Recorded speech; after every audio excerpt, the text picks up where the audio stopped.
આઘાતની લાગણી કરોડો ગુજરાતીઓને લાગી। શ્રી વિજયભાઈ રૂપાણી અમારા વરિષ્ઠ નેતા હતા।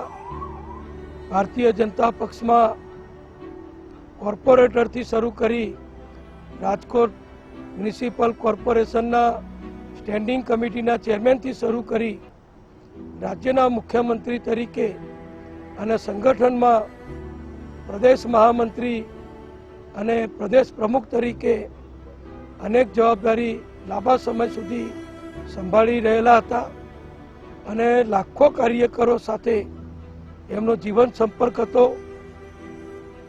તેઓ શ્રીને જ્યારે મુખ્યમંત્રી બનાવવામાં આવ્યા ત્યારે મને પણ સાથે નાયબ મુખ્યમંત્રીની પક્ષ દ્વારા જવાબદારી સોંપવામાં આવેલી અને મેં અને વિજયભાઈએ મુખ્યમંત્રી તરીકે અને નાયબ મુખ્યમંત્રી તરીકે જે કામગીરી કરી એ કામગીરી આખું ગુજરાત આજે યાદ કરે છે।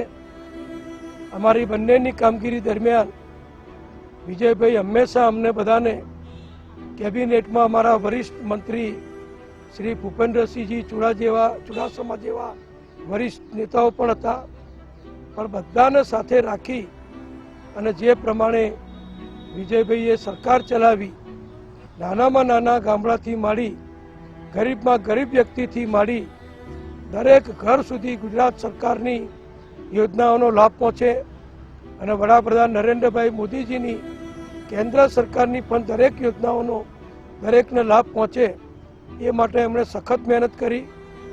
એના આપણે બધા સાક્ષી છીએ।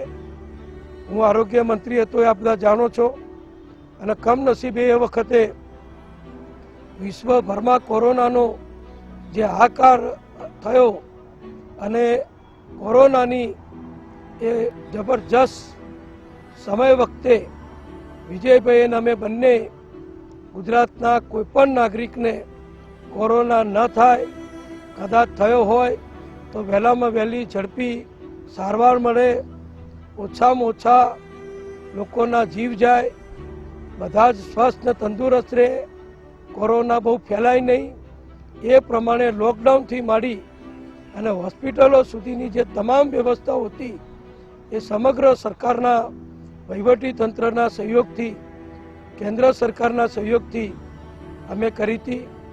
મારે આજે ખાસ કહેવું છે કે કોરોના સમયે દરરોજ સાંજે મુખ્યમંત્રીશ્રીના નિવાસસ્થાને એટલે કે વિજયભાઈના નિવાસસ્થાને સાંજે કોર ગ્રુપની મિટિંગ થતી હતી અને આખા દિવસની કામગીરીનું ત્યાં સંકલન થાય અને પછી આવનારા દિવસની કામગીરીનું આયોજન થાય અને સંક્રમણમાં ક્યાં ક્યાં શું કરવા જેવું છે અટકાવવા માટે એની ચર્ચા થતી હતી।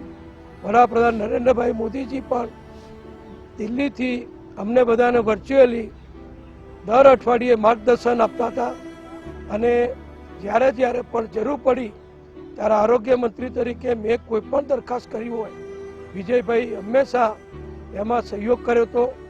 અમદાવાદની આપણી 1200 બેડની હોસ્પિટલ એ દરમિયાન આપણે સારવાર માટે કોરોનાની ચાલુ કરી દીધેલી। કિડની હોસ્પિટલ જે નવી બનેલી હતી એમાં પણ કોરોનાના દર્દીઓની સારવાર ચાલુ કરી હતી।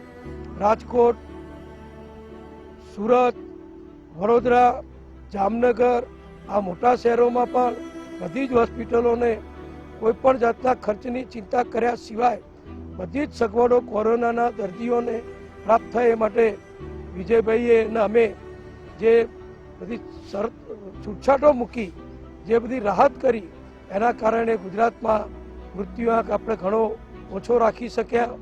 જ્યારે વેક્સિન આવી ત્યારે વેક્સિન લેવા માટે પણ લોકો ડરતા હતા। વિરોધ પક્ષના કેટલાક લોકો તો આ વેક્સિનથી નુકસાન